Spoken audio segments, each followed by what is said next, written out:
The Endless Calamity arc is certainly seeming endless at the moment, as part 10 of this arc released in January. Last chapter saw Josuke being thrown into even more dire straits versus the Wonder Review, until Kei Nijimura finally arrived in the Lokakaka 6251 lab, and combining her stand Born This Way's frozen gusts with Josuke's floating soap bubbles, Kei managed to launch a barrage of frozen bubbles at the Wonder Review, which managed to do some serious damage to both the stand and Toru.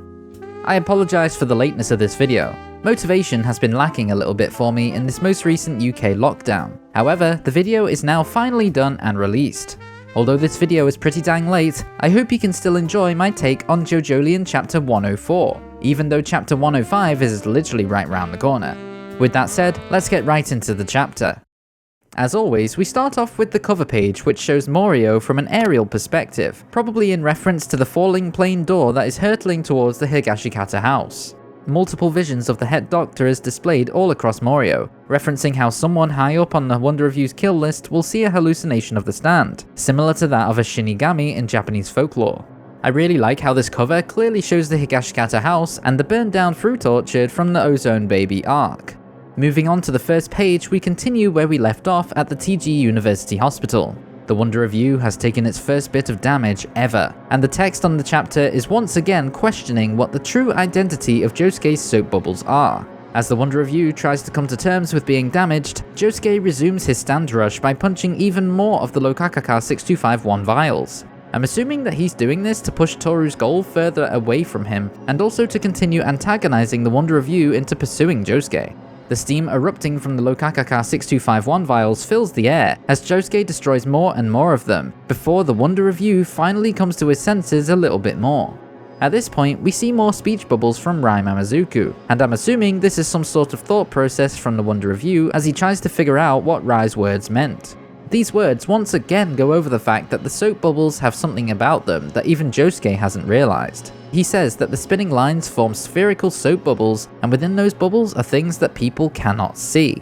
This is still a very cryptic piece of information that has yet to be fully explained, but we can safely say that this invisible thing is the spin in some form.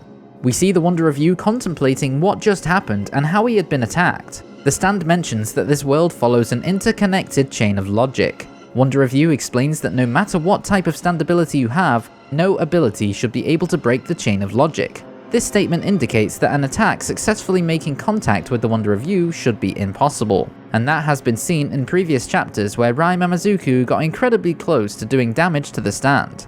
Toru has never received damage before due to his incredibly overpowered stand ability. Firstly, it seemed like this stand may have just been a Calamity creator, or bad luck creator to those who attacked it or its user. However, now that the word logic has been used, a stand that can manipulate logic into being whatever Toru wants it to be would make sense with what's happened in the past chapters. Toru's logic would be that no one can ever do damage to him.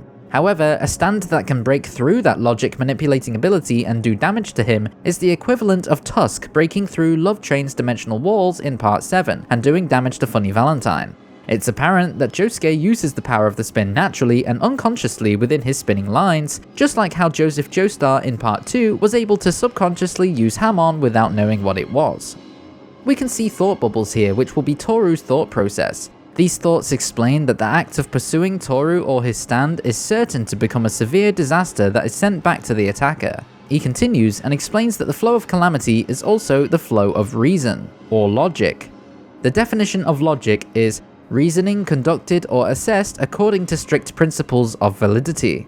Logic indicates that the world follows strict rules that make the world real and continue moving forward.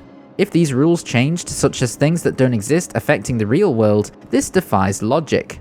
These would be happenings that we have literally zero scientific information to prove it can happen. If something has literally a 0% chance of being real or valid in this universe, it defies all logic. We know nothing about it, therefore our definition of logic is shaken in regards to it. We can't make sense of something that defies logic. Until there is scientific proof of something's existence or a reason for something happening, we label it as defying logic. Therefore, it cannot exist, it cannot be real. The Wonder Review works on this sense of logic, something that is so set in stone, such as apples growing on trees, which are rooted into the ground, and these trees grow by absorbing various nutrients, sunlight, and liquids. This sort of process is logical and understandable. There is a lot of scientific proof of this process. However, if something were to come along and stop this process with no reasoning to it, it would defy all logic. The tree gets the nutrients, sunlight, and liquid it needs to survive, and it is a perfectly healthy tree with no diseases, no ailments of any kind, and literally no reason to die. Yet, it dies. This would defy logic. It's something that shouldn't logically happen. The logic of this world is linked together in a continuous chain. Those are the words Toru chose to use.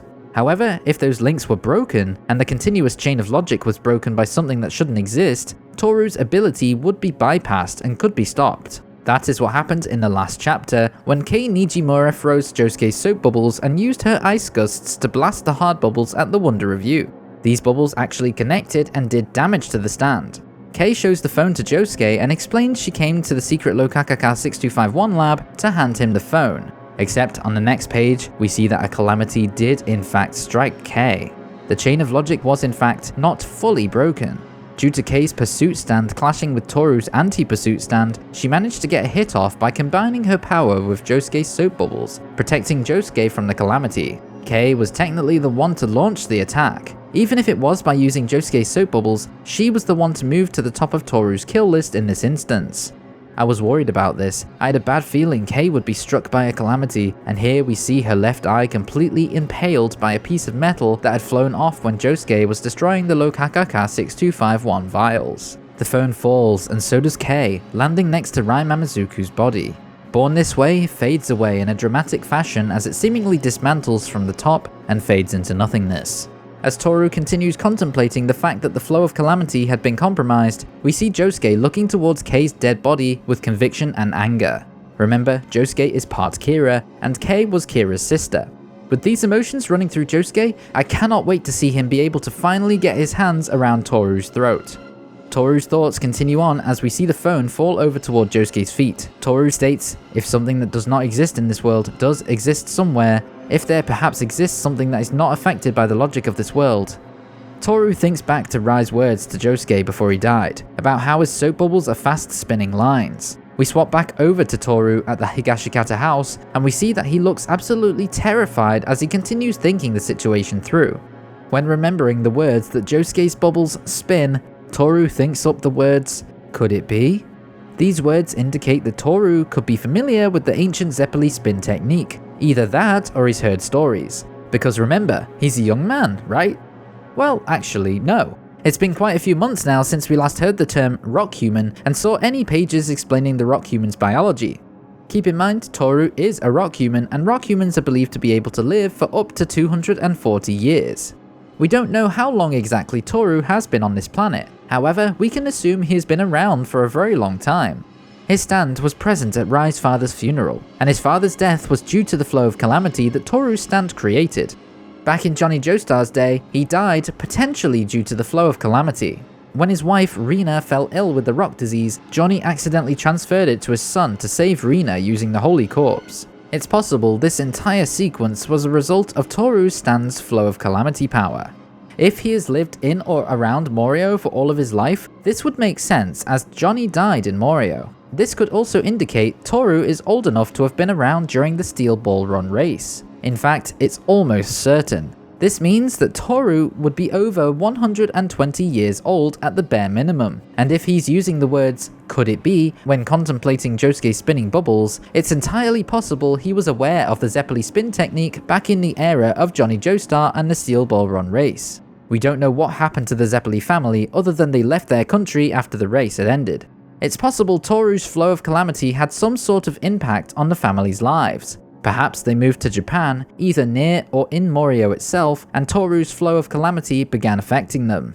After all, Rai is knowledgeable of the spin and appeared to be able to use it himself. I have a theory that Rai is a descendant of the Zeppeli family and carried the knowledge of the spin technique with him, teaching it to Josuke as best as he could before he died, similar to how Gyro taught Johnny the infinite rotation in the last fight before he died. If the spin was passed down to Rai through the ages, and Toru was the reason for the Zeppeli family's deaths, it's possible Toru destroyed the Zeppelis on purpose to rid the world of the spin technique, possibly because he realized it had the potential to beat the Wonder Review. After all, the spin can destroy anything it wants, even hard rock, similar to how Will Zeppeli destroyed the rock in part 1 with Hamon without injuring the frog. So that means both Toru's main body and his stand could be put at severe risk by the existence of the spin. Maybe I'm talking nonsense, but my mind is running wild with me at this point, so I just have to get these thoughts and theories written down and expressed to all of you. Toru killing the Zeppelis with the flow of Calamity on purpose would make sense, as it is clearly shown that he had a hand in Rai's father's death, and he was also the murderer of Rai himself. It's possible Toru fears the spin technique above all else. There is another point to mention about Toru worrying about the spin technique, but I'll mention it in a few pages' time when the right moment comes. After thinking more clearly about the possibility of Josuke wielding the ancient spin technique, Toru suddenly descends from the tree thicket and moves towards Yasuho. Yasuho finally makes contact with Josuke as he picks up the phone, allowing for Paisley Park to appear and interact with him directly. Yasuho finally gets to tell Josuke the true user of the Wonder Review. It's Toru-kun, and he's at the Higashikata estate. She explains everything to Josuke, how Toru impersonated the head doctor for years, and how he hung around Yasuho since she was a child so he could use her power to his advantage. She explains if we kill the user, then these calamities will come to an end. And with those words, the Wonder Review suddenly turns around and begins to leave. Toru expresses creepily to Yasuho that he is calling off the murder of Josuke and even labels Josuke as a possible threat. This is where Toru's fear of the spin may have come into play. As soon as he learns Josuke may be able to wield the insane hidden powers of the spin, potentially the infinite rotation if Toru is knowledgeable of that, he begins to worry. But as soon as Yasuho tells Josuke who the true user is, this is when he actually truly panics and calls off the attack on Josuke. I feel like he is worried Josuke will be able to harness the true power of the spin, and now he knows Toru is the user, he knows Josuke will come straight to the main body. So Toru wants to grab the Rokakaka plant and skedaddle as fast as possible and return to hiding again, because at the moment Josuke knows exactly where he is, so Toru's first priority is to run and go back into hiding. Toru expresses that he's recalling his stand back to his body, but the flow of Calamity will continue uninterrupted. Of course, logic is always constant in the world, and it's incredibly rare that anything crops up that defies all logic, perhaps almost impossible. Even in the real world, logic is a constant. However, the logic in JoJolion is the logic that Toru creates. The world is what he has built. Technically, the world has been shaped to his liking ever since he was born and acquired the stand power. Whether he can truly control this ability, or whether it's completely automatic and shapes logic to how it deems fit, I don't know. But what I do know is its primary focus is protecting Toru at all costs. Logic is shaped differently by the Wonder Review to continue protecting Toru. This appears in the form of calamities. Rather than completely and freely changing the world and altering logic freely, Wonder Review introduces calamities to a situation as a way of manipulating logic. Imagine a flow of water from a tap. The flow goes straight down, into the plug hole, and then down the drain. But put something in the way of that flow, such as a finger or a spoon, and the flow of water changes, disperses into a different form to move around the object that's in the way. Yet it always ends back into the plug and down the drain. From what I've gathered, Toru's stand works in a very similar way. The flow continues uninterrupted until something gets in his way and threatens to go against him. He wanted his identity to stay hidden. He didn't want people to pursue him. He didn't even want anyone thinking about who the true user could be. When these instances happened, the automatic stand Wonder Review instantly activated and put an object in the way of this flow of logic, shaping it into a different form, similar to the water flow. This new form protected Toru by throwing calamities at the person to stop them or slow them down, even killing them if the danger to Toru was high enough. After the calamity, the flow of logic went straight back to its original form and continued on. This logic was manipulated to suit Toru's needs and keep his wants and needs intact. The need to stay hidden was protected. The need for no one to pursue him was protected. However, I don't believe he can alter the flow of logic to give him what he wants automatically, hence why he has to manually come for the Neurokakaka himself. It's possible if his stand was actually at the Higashikata estate, he might be able to manipulate the logic enough to have the Neurokakaka end up in his hands by the stand's power. God, this is turning into a Wonder Review stand analysis. I think it's pretty safe to say we're getting closer to being able to create that video. Toru states that what really matters to him is acquiring the Neurokakaka plant pot, and then he will leave the estate and remove his stand from the hospital. He explains that his safety comes first, and that safety is his goal. It seems the main reason he delayed taking the pot himself was due to wanting to murder Josuke first, but for now he has given up on that as he has labelled Josuke as a true threat to him, though I don't think he truly wants to admit to Yasuho just how scared of Josuke he has become after learning he wields the spin. Toru begins moving towards the Nurokakaka pot as Yasuho tells Josuke to run while he can due to her knowledge that the Wonder of You is leaving the hospital. Suddenly, as Josuke begins to move, the hands of Rai and Kei grab onto his arm, yet when he looks down, they are still motionless on the floor. We know they are dead, so what was that? Some vision? Their spirits interacting with him one last time? I don't actually know, but Rai begins speaking to Josuke somehow. I would assume after his spirit, or whatever it was, interacted with Josuke in that instance, he was able to convey more information to Josuke in that last instance before his spirit truly moves on. Perhaps this is both Rai and Kei talking to him at the same time, I don't know. It's very hard to tell by speech bubbles in a manga. He echoes more of what he's already said about the bubbles spinning, but he also informs Josuke that there will be a reason that the enemy stand has fled the room. He tells Josuke that Toru senses danger from him, and that the enemy understands what is going on in terms of Josuke's hidden power. Rai continues to be incredibly cryptic and tells Josuke to use the invisible things inside the spinning bubbles to defeat the enemy. Josuke talks out loud and explains that he does not know how to control these invisible things inside his bubbles, and if he pursues the head doctor without being able to control them, it will just result in more calamities attacking him, Yasuho, and the Higashikata family. Rai explains the spinning lines don't technically exist in this world. You could technically say that stands in general defy logic in a real-world sense of things. Spiritual beings fighting each other with various overpowered abilities that could easily kill a normal human being. Of course that defies all real-world logic.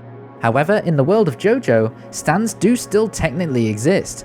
They have existed for a very long time. Some people are born with them, some acquire them through other means. That flow of stand creation is a real thing in JoJo, something that makes sense. Therefore, it has logic. However, if a stand gained an ability that could not exist in the realm of logic, such as the infinite rotation, it could surpass Toru's ability. Rai informs Josuke that the head doctor is clearly fleeing Josuke because he sees him as a threat, and then we instantly swap back over to Yasuho and Toru's perspective. Toru explains to Yasuho that calamities do not make distinctions between right and wrong, and even he doesn't know what calamity is coming for Yasuho, but he does know he needs to take the Nurokakaka quickly in case it ends up becoming victim of the calamity that hits Yasuho also.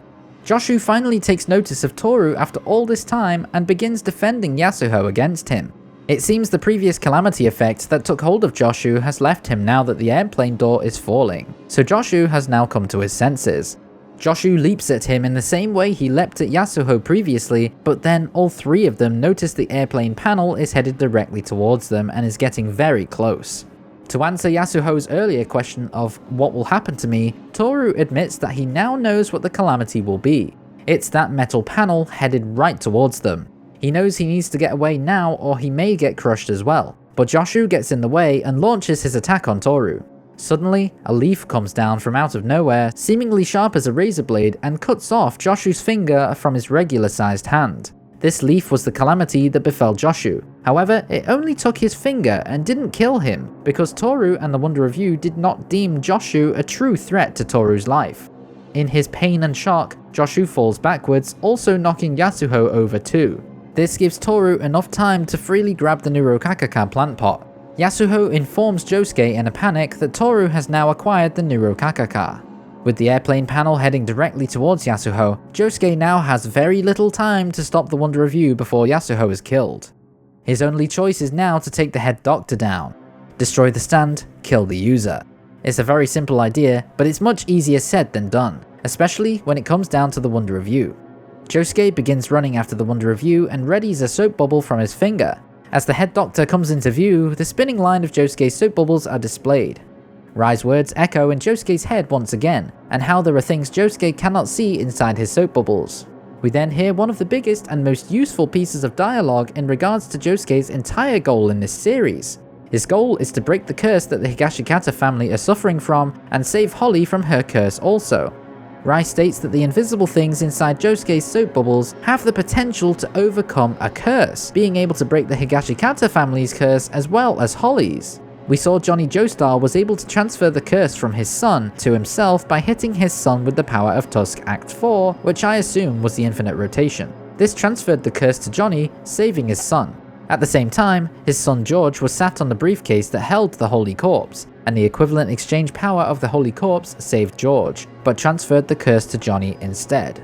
If Josuke does have the ability to achieve the power of the infinite rotation, he may be able to do something similar, saving the Higashikata family as well as Holly. Because remember, the Wall Eyes were created because the Holy Corpse was buried in the grounds of Morio, transferring some of its power to those grounds. Which means the entire grounds of Morio would allow for the equivalent exchange to take place, hence what happened with the fruits that Kei buried, and what happened when Kira and Josefumi were buried in the earthquake. I'm hoping he would not have to sacrifice himself for this to succeed though, like Johnny did. I do have my worries from what we've seen up to this point. As the Wonder of You continues to evacuate the area, Josuke fires off his spinning soap bubble from his fingertip in the exact same pose that Johnny used to shoot his fingernails in part 7. Then we see a soap bubble rise up from his Joestar birthmark, and the text reads, "That birthmark, it's coming from there." So I'm wondering if the soap bubbles that rise up from his birthmark in particular hold the true power of the spin, compared to the ones he just musters up from his fingers. I have no clue if it even makes a difference as of yet, or if this is just an artistic choice by Araki.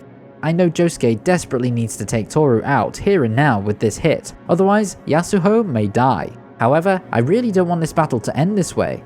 I'm truly hoping that we get a Josuke vs Toru matchup with them both being face to face. However, with the nature of Toru's stand, I have no idea if that idea would ever truly work out, as it is more of a stand used from range. Toru is the first JoJo main villain to feature an automatic type stand, so a face-to-face confrontation may not be an applicable way for Toru to fight. However, surely his stand will still work the same way if it's close to Toru's main body.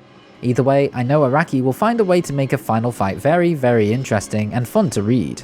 I'm just truly hoping that this isn't the end of the Wonder of You and Toru, as I feel there is a lot more potential here for character development and battle opportunities. Admittedly, when the D4C arc began in Steel Ball Run, it felt like it might be coming to an end, yet that arc went on for longer than this Endless Calamity arc has gone on for so far. It took quite a while for Steel Ball Run to end after that arc began. However, JoJolion is officially Araki's longest running JoJo part so far, and with over 100 chapters, it must be coming to an end very soon. If I was writing JoJo, I would make Wonder of You successfully retreat to Toru's position, have Yasuho survive the plane door somehow, and have Josuke confront Toru directly at the Higashikata family estate for the final battle. Then again, I am not Araki. We can only hope he does something truly amazing with this lead up to the finale, and I can't wait to see what happens in the next chapter coming out very, very soon. That's it for now. What did you think of chapter 104? What are your opinions on the Wonder of You and how it works? Do you agree with my explanation of the stand earlier in the video? And do you have any of your own opinions on the stand and its abilities? Let me know in the comments down below.